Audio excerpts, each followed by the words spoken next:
And it should be in real time. Oh, that's better. It was checkering. There we go. All right. So I'm going to roll this in my hand, and you're not going to see that because I'm going to be moving fast. And I'm going to pull backward. So that's the technique. Just keep pulling. Oh, that's a little too hard there. Pulling backward, and I'm rolling this in my hand, which you can't see. But eventually, you get a nice point on it. So it will allow you to do those fine details. And I hardly wasted anything. I mean, I wasted that. So just keep that in mind when you're sharpening those. When we go outside, it's also important to bring one of these. They're really fancy. You can get them at Kroger. I think they're free. And you go like this, and you just put it in your back pocket, because you never know at 8:30 in the morning if you go out there if there's still some dew on the ground, which is actually a good thing. Number one, you just sit on this, and then your bottom's not wet, and people in the third hour don't go, oh, he peed his pants. And if you go outside and there's dew on the grass, you go like this and you just wipe your hands clean, which is nice. You have like nature's washcloth. It's really kind of nice to have a little moisture in the ground. Other things you're going to do, put my board, here it is. When you come to class on Monday, we need to set up our board. I'm going to have paper out. It'll be on the supply table over there with the pastels. If your board has a clip, clip one side in, but do tape down the other side. If you don't have a clip, tape both sides. Reason being, you get out there and you don't want to be fighting with your paper as the wind is blowing it. Okay, it happens sometimes. It's windy out there. You want to not worry about the paper at all. I often recommend using two pieces of paper. Number one, you might mess up or not like it and want to start over. Number two, sometimes this board has, this one's pretty smooth. Sometimes an idiot will like cut something on this board and there's a line. And then as you're blending your pastels, you end up with a big line on your paper and you're ready to strangle someone. So putting a second piece of paper underneath will negate that. So what we're going to do is this, and this, and this, maybe this and this. And Tuesday, I would like to be able to do this. We get in here at 8:14, 5 minutes later, 8:19. I say go, and we all walk out the door and you follow me, and I know all the cool hot spots to draw around campus here. If you come late, if you're tardy, I'm going to always put 3 boards and 3 sets of these on a little showcase. It's a little, outside my door, there's a little box there with stuff inside of it. So there will be stuff on that case. If for some strange reason a 4th person was tardy, go across the hall to Miss Espinosa's room. She's really nice. She's a photography teacher. And just say, can you let me in the room? I need to get some pastels. Mr. Linderman's going to kill me if I don't. So she'll help you and you can get your stuff. Okay. Yes, ma'am. How often are you going to be drawing outside? Well, that's a good question. We're definitely going to do it Monday, Tuesday, Wednesday. If the weather's bad one of those days, we'll move it to Thursday or vice versa. I also like to have at least one day in class where I project something you can't see. Mountains, maybe some ocean or lake or something that we just can't see around here. Michigan's pretty beautiful, but it's pretty green. Every time I go out west, I'm reminded just how everything around here is just green. We don't have a lot of color. We don't have big skies. We don't have big vantage points so we can see long distances. I don't know. Eventually I'll be living in Arizona because I just love it out there. The landscape is so amazing. Anywho, let's get to the drawing. You need to get out a sketchbook and a pencil for now. We'll get your pastels in a second.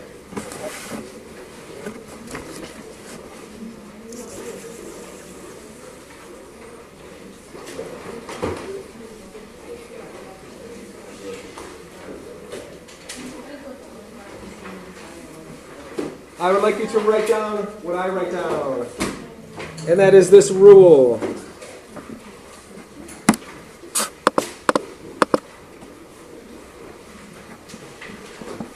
The rule of thirds.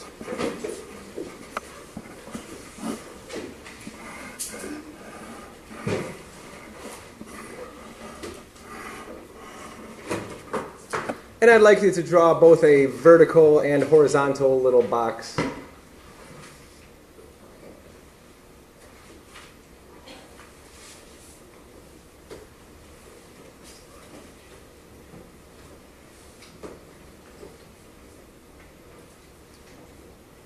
The rule of thirds, well, let's just do it first and then I'll explain. I would like you to draw a tic-tac-toe board on these, but let me explain. In thirds, visually try to divide these into 3 equal sections. Vertically and horizontally. try to divide this into 3 even sections. Doesn't matter if it's perfect. We're not measuring.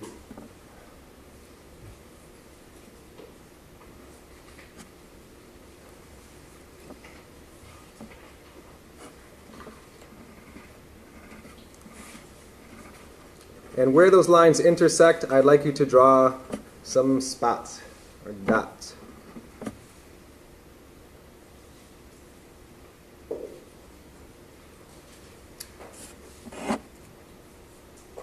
How many of you have heard of the rule of thirds before?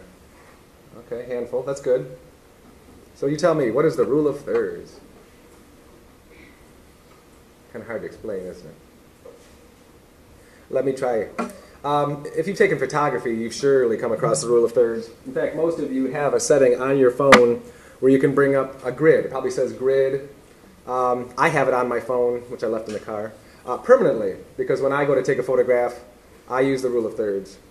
You see, what you don't want to do is put your subject, whatever you're drawing, or painting, or photographing, whether it's a person, or a tree, or a waterfall, right in the middle of your scene. That's kind of a no-no. I know to you, you're thinking logically, well, that's what I always do. Isn't that what you do? You take a picture of someone and you just put their face right in the middle. That's how it looks in the yearbook. Well, yeah, but that's boring. Okay? What you ideally do is put your subject in one of these spots here. I call them little hot spots. So that when you make a composition, when you're thinking about drawing your landscape, you put your subject in one of those. So you don't need to draw this because I'm just going to draw fast, but if I had a landscape here, you know, I would think about having my sun or my clouds or things over here. Maybe there's a car coming right off the scene here. Maybe there's some really cool mountain feature up here. I'm not interested in what's happening in the middle. I'm trying to put my subject off-center. So it's in one of these spots. And it's going to help make your drawings look more interesting. It's a compositional device that's been tested and tried and true. Artists have been using for probably centuries now.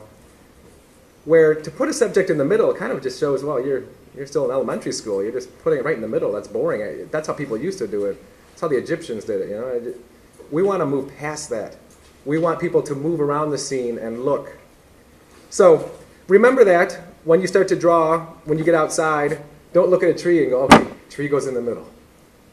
I would like you to try to just shift it into one of those corners, okay? Trust me, it'll turn out better. All right, let's get to the drawing. You need your sketchbook and you need some pastels. So go over to the table, grab yourself a box of pastels. Grab some for your neighbors if you're really nice. If you're not, just grab your own.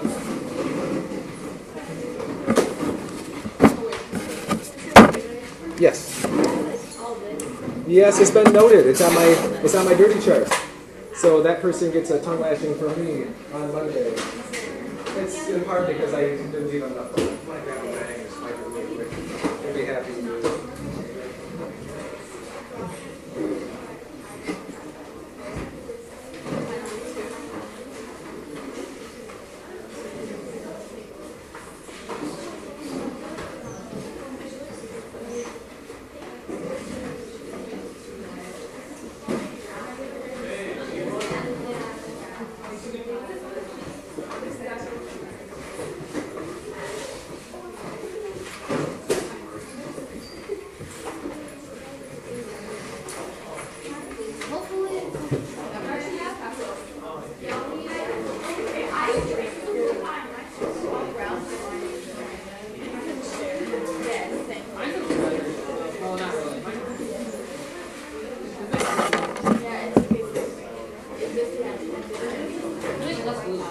All right, here's what we did first hour. You are going to draw this today. And some of you are going, no, I'm not. But you will. You see, here's the thing. Pastels are the ideal medium for working outside because you can work so fast with them. We're going to color that whole sky in about 1 or 2 minutes. We're going to color all that green grass in about 1 or 2 minutes. You're going to have the whole paper covered with color in 5 minutes. Let me demonstrate. Now, I should also say, first hour, we ran out of time. We worked right till the end, and that's why some of your tables are messy. But I did tell everyone, hey, you got to clean up. I have a messy chart, and 4 people in the last class are going to really hear it from me on Monday. So at the end of class, you could use paper towel, but use one of the washcloths that are on the back of that sink. Get it wet. It just wipes off in like 1 second. Put your chalk back in your box. Put it back on the table. Put your sketchbook in your bin. I could do it in a minute and a half. Anywho, but also I should mention, a lot of people don't like pastels. They are messy as all heck. You're going to get them all over your fingers. You're going to get it all over the table. It's going to be messy. So careful when you're outside that you don't come up to someone and go, oh, that's awesome, and nasty up their back. Also be careful that you're not itching things like on your face when you got to itch. So I did that in 6th grade and then Yeah. And then you go to lunch and someone's like, are you going to war? What's going on? So, I think mine's blue. there we go. I have mirrors in the room. I'll put them around on Monday. But definitely check your face before you go to lunch because not lunch, to 3rd hour. That's the 2nd hour. Here we go. Trees is the hardest part for me. You keep on shoving on the tree. The tree is hard to do. I'm going to draw fast. So I hope you're watching. I have a dark light green.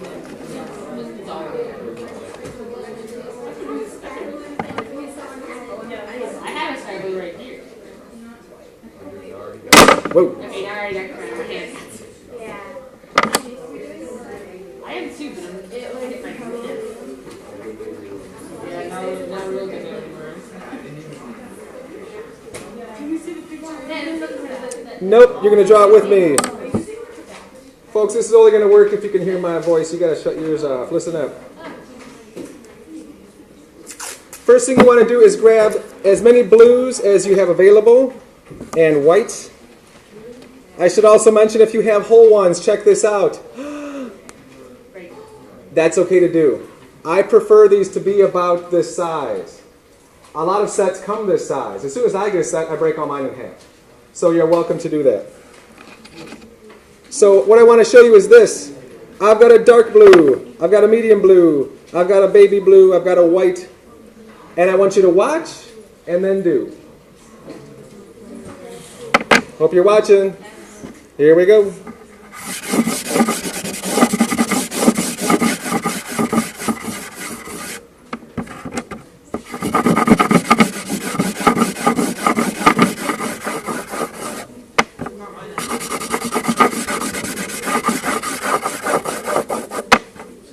Don't do it yet, just watch.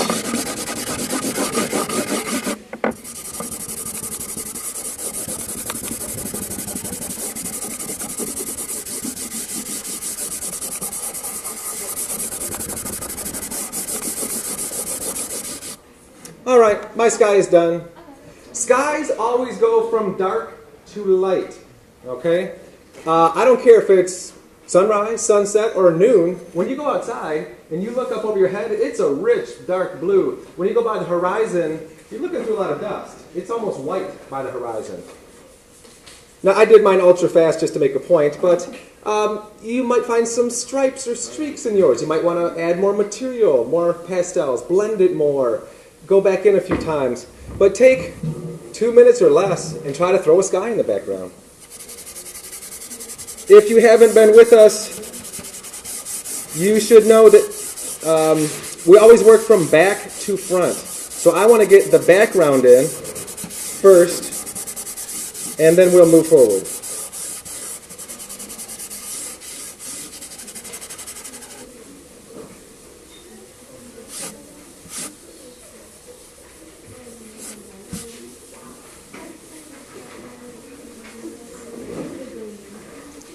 If you only have 2 blues or 1 blue and 1 white, that's fine too. But what I do know is if you just colored your whole sky one color blue, it would look fake. It would look flat. Feel free to tap that chalk off your paper. That's okay. You could just walk.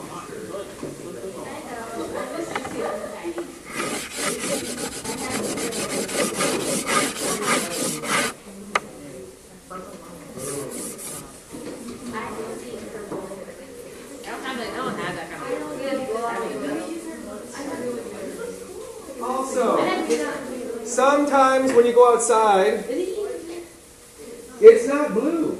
I always find this just fascinating when people go outside and it's a gray day and people reach for the blue. I'm like, oh, a little optimistic are you? If it's gray, grab the gray. If it's yellow and orange and we've got some pinks in the sky, use those colors. I'm teaching you a basic way to do this today, but it's not about going out there and drawing with your head down. You need to look up and see what you're looking at. If the sky is green, we'll come back inside. That's weird if it's green. Yeah, then you know the storm is on the horizon. All right, take 30 more seconds and blend that out. Despite whatever you have, I'm really just trying to show you the technique. And at the end of the day, we're probably not going to sell this on eBay. We're just learning. That's a lot. Yeah, go up with that. That should be a white ball. So you're basically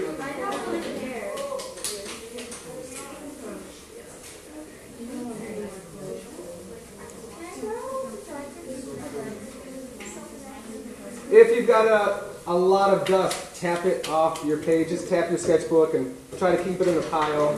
The same pile, so it's not everywhere. When you're outside, blow, But inside, you don't want to do that. You're going to blow it on the person next to you. All right, I'm moving on. I know you want to keep working and looking down, but you need to look up here.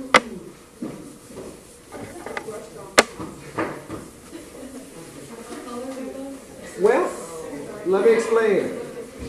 The next thing I'm going to draw is some grass. If you use one color green, it's going to look really fake. Last time I used these colors. I used a couple different greens.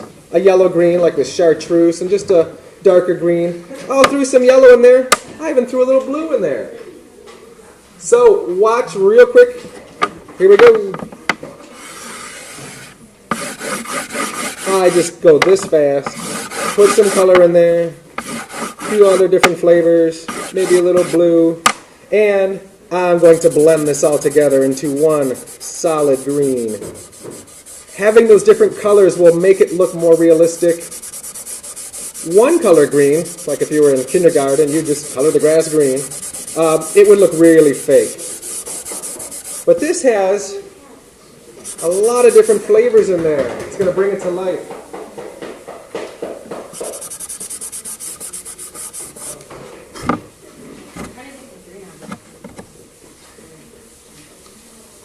So total drawing time on this, because I've been talking quite a bit, maybe 2 or 3 minutes. And I've already got the whole thing covered with color. This is your goal when you get outside, is get that background down as quick as you can so you can start to put things on it and start to layer and come forward in your scene, into the middle ground, into the foreground, working from back to front.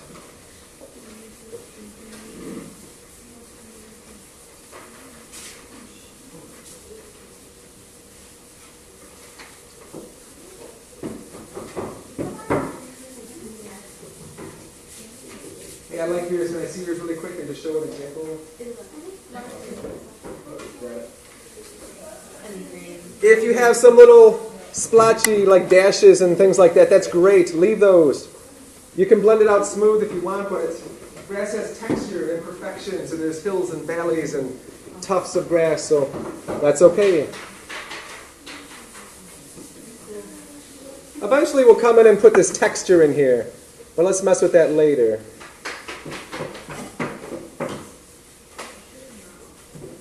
You are sure? I'll give you 1 more minute, and then we're going to move on to some other features.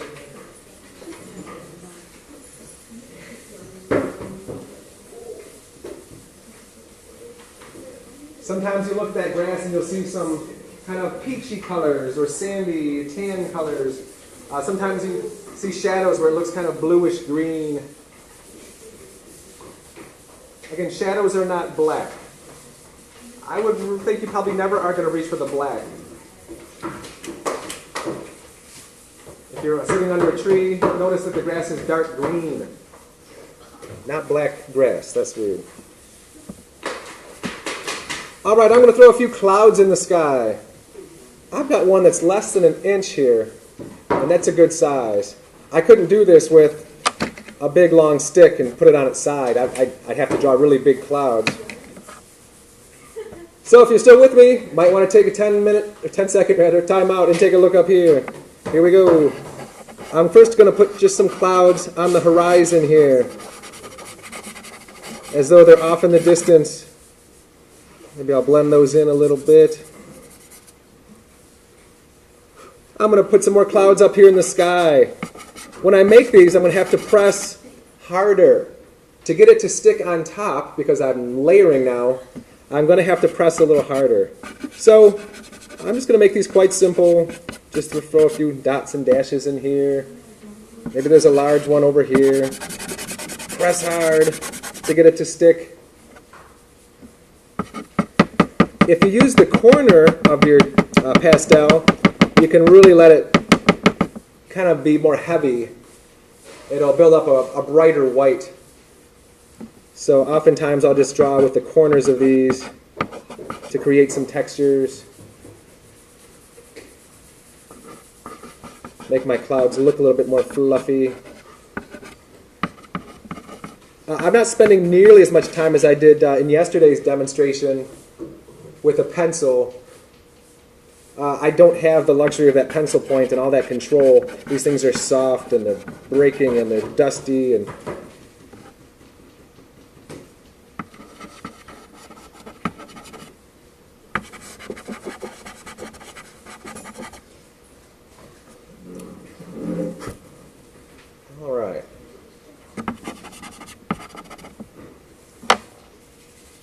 add a few little clouds in there. And then we'll layer something else.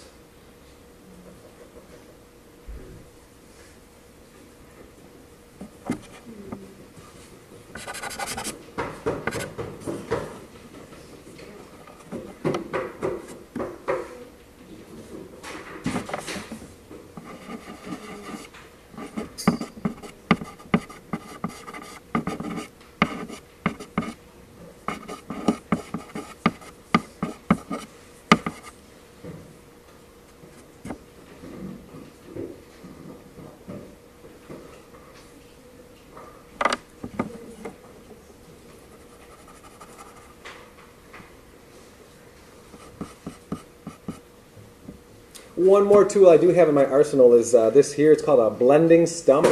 It's basically a rolled up piece of paper. The fancy name is tortillon. You don't need to. I'm not going to test you on that. But a blending stump can do things that your finger can't. Sometimes when you're trying to get little details, well, your finger is just a big, round, blunt object. You're not going to get much detail with that. But you can use one of these blending stumps, and it can allow you to be more precise, more controlled, and add details that you might want. We keep these in the classroom, but just know that they're available when you start to work on the details back in the class. Because basically how it's going to work is we're going to go outside for a few days, but Friday of next week, the last day, we're going to take whatever drawing is the best out of our 4 days of drawing landscapes, and that one we're going to really take to the next level. We're going to get the pastel pencils out. We're going to get out the blending stumps. We're going to add the little twigs and little details and the little bits of grass and the texture on the rocks, and we're going to bring it to life. Because in 40 minutes that we're going to be outside, we're not going to really be able to tackle that texture and detail that we want. All right, we got to move a little quicker. I'm sorry, but I want to get this done today. I'm going to show you how to draw some trees in the distance, like these we did first hour. Now, those are pretty simple looking trees. There's not a lot of detail. Let me show how I did that. Because they're far away, I made them look kind of fuzzy and faded because of the atmosphere. That's how we see them in the distance. Our value, rather the focus, is not what it should be if they were the middle ground. All right, hope you're watching. Here we go. Trees in the distance. 1-inch piece of chalk. By the way, I like to put this on its edge. This is something that Bob Ross wouldn't tell you, is put this up on an edge so it's, you know, like a diamond shape. And I'm going to just move it in a strange, weird way and put some trees in there. And I'm going to put in a different color tree. I like to always put in multiple colors. So yes, I'm using yellow. And maybe there's another tree over here that's this color. So those are just little, who knows what. I mean, those are just little nasty marks. But what I'm going to do is blend them. I'm kind of polishing them in circles, making them look solid, but far away and fuzzy. And I'll bring that right down to the horizon. So those trees might be 200 yards away. I can't really see each leaf. I can just see a basic structure.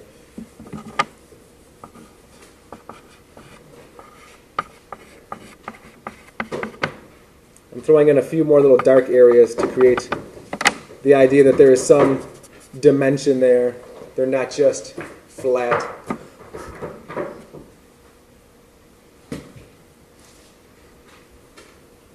So just move your hand in some organic, weird way and drop in some darker areas. Now usually, well, I should say always, all those leaves, well, near the bottom of the tree, they're creating a lot of shadows. If we were to walk into the woods there, it would get dark as we entered, right? So what I like to do is make it darker near the bottom. You can see that in the example here. What I did was this. I took this brown, I rolled it or rocked it up on an edge, so it's on its one of its sides, and I put it on the edge, and I press hard and just lift up a little bit, like that. Just lift up, just bringing in a little bit of darkness to create those shadows. I might use a little blue too. Oftentimes, you can use a different color, as long as it's the right value, the right light or darkness. And I'm going to tap that in there. And that should create the illusion that it's, a little darker under there. The tops of the trees will actually pop out a little bit, and the dark spots will push back in.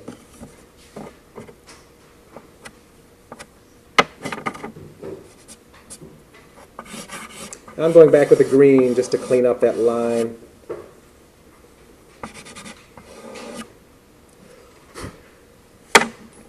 And you are not going to get your hands on these yet, but just know that these are available and you will be using them. But one other thing to do is to draw some little tree branches. Sometimes it's just drawing little Ys up here to indicate that the branch goes into some leaves and pops out. And so I'm going to put a few little tree trunks down in here, a few little letter Ys, just indicating that there are some branches and trees in there. Maybe there's just a tree here that's dead. We can actually see the whole thing. So that's what these pencils are for, is putting those details in. I'm just going to tap this and really soften it. We watched Bob Ross do this with one of his brushes and make those pine trees in the distance just look kind of faded and fuzzy. So that's something you're likely to see outside. We've got a big field over there by Plymouth in the ponds where you look out and you see a scene like this. So, all right, we're down at 08. Let's put a sun in the sky. You might want to tackle one of those. So let's see what I've got here. I don't have a good yellow with me, so I'll just use this orange. And I'm going to press really hard to try to get this to stick on top. Sometimes it's tough to get a circle, so use the corner. The corners of these have the point like the pencil. If you can't get a good corner, go like this. Now you've got 8 corners.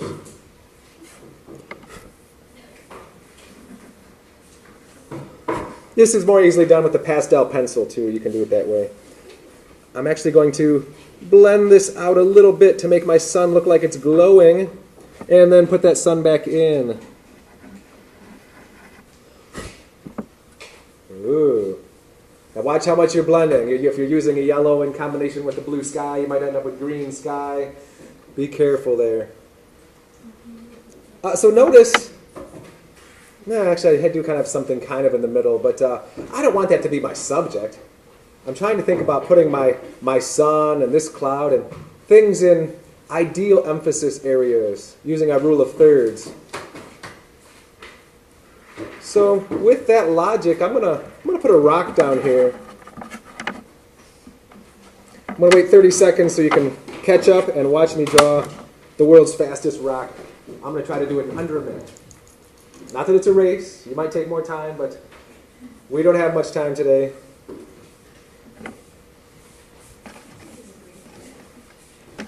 So I know already some of you are not liking the pastels. You're thinking, what did I sign up for?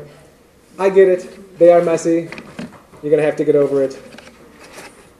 But what they are is fast. Boy, you can do a whole... I mean, I did this in, I don't know, minus my talking, probably 15 minutes. I'm not tooting my horn. I'm just saying that's the nature of pastels. You can work fast. Alrighty, here we go. I'm going to grab a white, a brown, a black. Just watch first. Here comes my rock. Thinking about the sun, I'm going to have this side lit up. I'm going to make this part a little bit darker, and over here maybe it's even darker still. And I'm just going to kind of tap that together. Maybe put a little more texture in there. And let me ground that with some grass.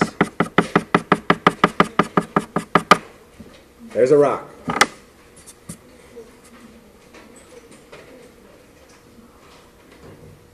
While you're making yours, I'm going to make a little friend.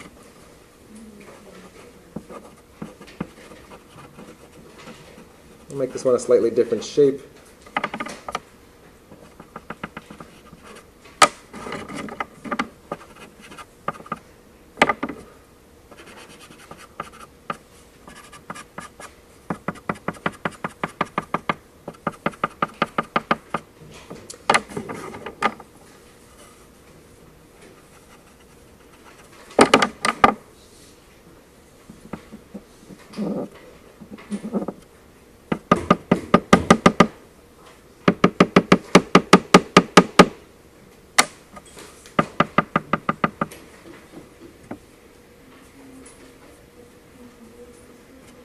Notice how I did make the left side lighter, the right side darker.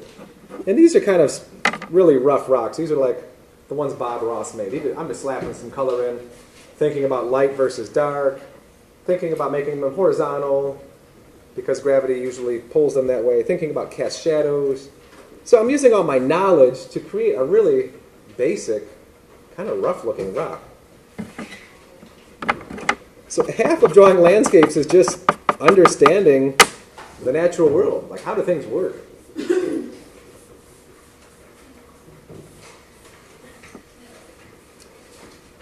I would like to leave you 3 minutes to clean up, which leaves us 5 minutes to draw this entire tree. It may or may not happen.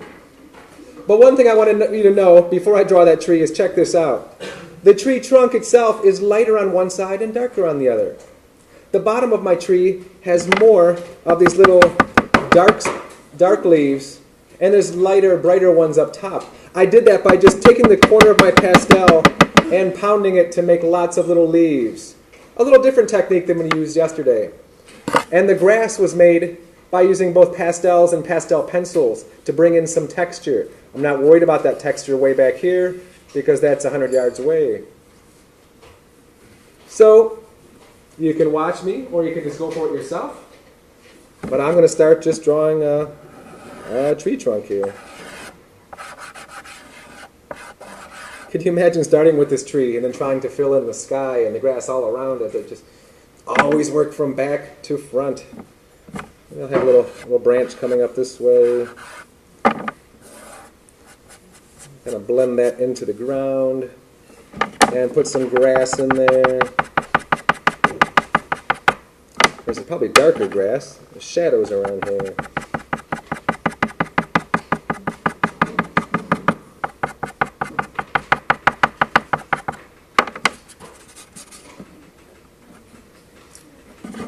Let me lighten up this left side of the tree.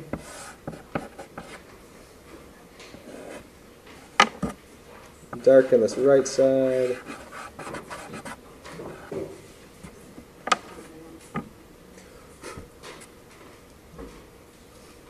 And now I'm just going to grab probably 3 different color greens here, maybe some yellow.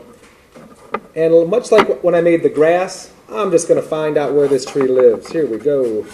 My tree lives right here.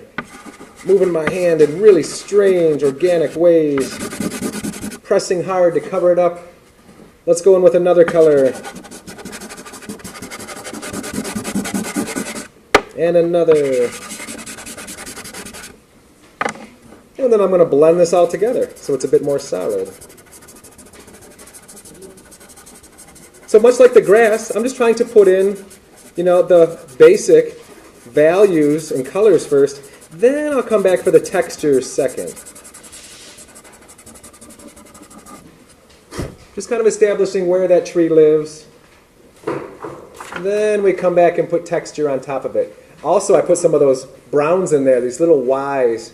You might see some little stems and sticks and twigs and branches poking through. So now it's going to sound like a rainforest in here. We're just going to tap. Use the corner of your pastel to create those leaves.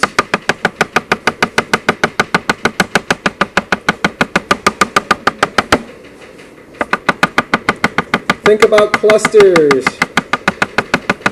Think about the left side being a little brighter and lighter. The right side a little darker.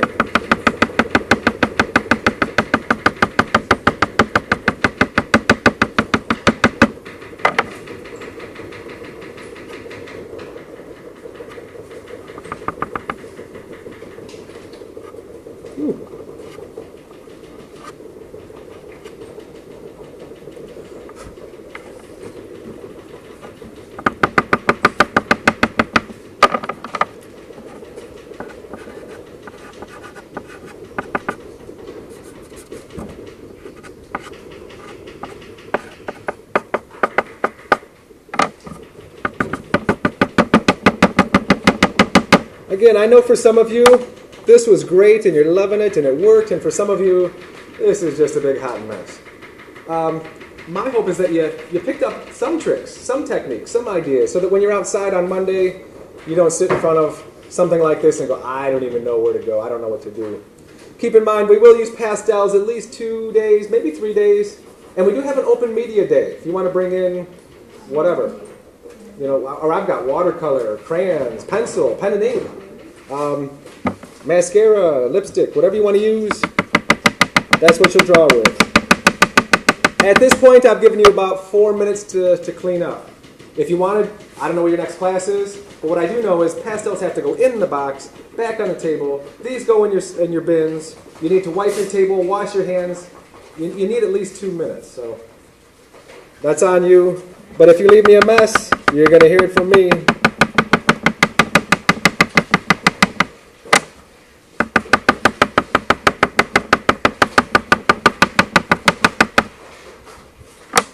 All right, I'm going to sign this. If anyone wants it, it's yours.